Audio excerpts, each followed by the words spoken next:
আসসালামু আলাইকুম everyone, welcome back to my channel. আজ আমি আপনাদের সাথে শেয়ার করব বড় মাছের মাথা দিয়ে মুড়ি ঘন্ট রেসিপি। আশা করি আজকের রেসিপি আপনাদের ভালো লাগবে। তো চলুন কথা না বাড়িয়ে রেসিপিটি দেখে নেই। প্রথমে আমি এদিকে কিন্তু রুই মাছের দুইটি মাথা এভাবে কেটে নিয়েছি।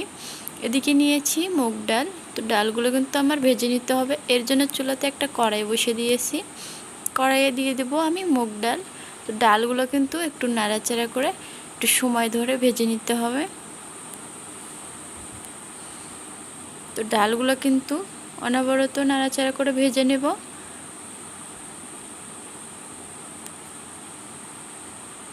আর ডালগুলো যখন সুন্দর একটা সুগন্ধ ছাড়বে, একদম মুচমুচে হয়ে আসবে, এই পর্যায়ে ডালটা আমি নামিয়ে নেব।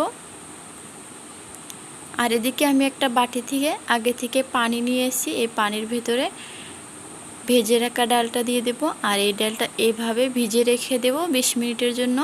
এদিকে নিয়েছি একটা কড়াইতে পরিমাণ মতো তেল দিয়ে 4 থেকে 5টা পেঁয়াজ কুচি আমি দিয়ে দেব।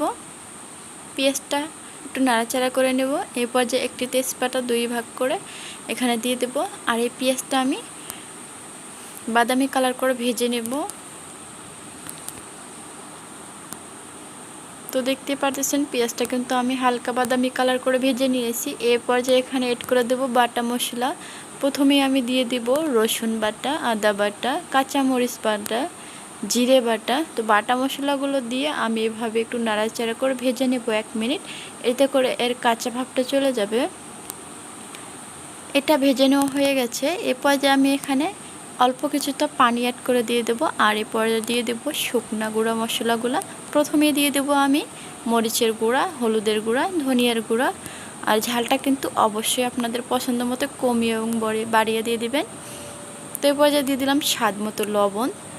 সব কিছু মশলা দিয়ে আমি ভালো করে নাড়াচাড়া করে মশলাগুলো কষে নেব 3 থেকে 4 মিনিট। তো মশলাগুলো তো ভালো করে কষে নিয়েছি, দেখতেই পাচ্ছেন ওপরে থেকে কিন্তু তেলটা ছেড়ে দিছে।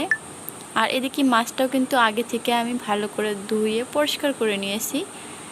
তো এভাবে কিন্তু আমি মাছটা কেটে নিয়েছি 2 ভাগ করে। আপনারা চাইলে আস্তেও রেখে দিতে পারেন।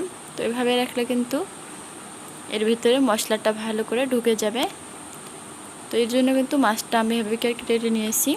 তো মাছটা আমি কিন্তু মাছের মাথাগুলো দিয়ে ভালো করে মশলার সাথে নাড়াচাড়া করে মিশিয়ে নেব। এরপর যে ঢাকা দিয়ে মাছটা একটু 2 মিনিট রেখে দেব। 2 মিনিট পর ঢাকাটা খুলে আবারও মাছটা এভাবে নাড়াচাড়া করে নেব। আবারও ঢাকা দিয়ে দেব। ঢাকা দিয়ে 1 মিনিট পর আবারও ঢাকাটা খুলে এই তো আগে থেকে ভিজে রাখা এই মুগ ডালগুলো আমি ভালো করে ধুয়ে নিয়েছি। আবার এই ডালগুলো আমি দিয়ে দেব। আপনারা চাইলে মাছটা কিন্তু ভেজেও নিতে পারেন, তবে এভাবে রান্না করলেও কিন্তু খেতে অনেক মজা হয়ে থাকে। তো ডালটা দিয়ে কিন্তু নাড়াচাড়া করে ঢাকা দিয়ে দিয়েছিলাম। ঢাকাটা খুলে আবারও ভালো করে নাড়াচাড়া করে এটা ভালো করে কষিয়ে নেব। তো এটা কিন্তু আমি এভাবে শুকনো শুকনো করে কষিয়ে নিয়েছি। এটা আমার কষানো হয়ে গেছে। এই পর্যায়ে অ্যাড করে দেব পরিমাণ মতো পানি। তো পানিটা কিন্তু আমি দিয়ে দিচ্ছি। এই পর্যায়ে একটু নাড়াচাড়া করে ঢাকা দিয়ে দিব।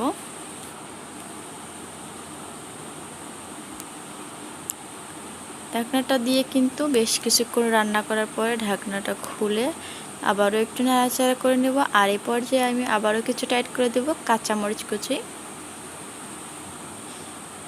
আবারও ঢাকা দিয়ে দেব।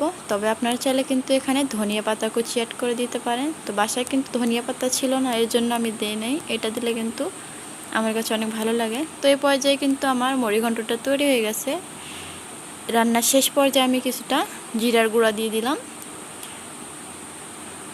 তো তৈরি হয়ে গেছে আমার কিন্তু খুবই মজাদার মুড়ি ঘন্ট। তো এটা আমি নেমে নেব। তো আজকের রেসিপিটা এই পর্যন্তই। তো আজকের রেসিপিটি কেমন লাগলো? ভালো লাগলে অবশ্যই লাইক, কমেন্ট, শেয়ার করবেন। সবাই ভালো থাকবেন, সুস্থ থাকবেন। আল্লাহ হাফেজ।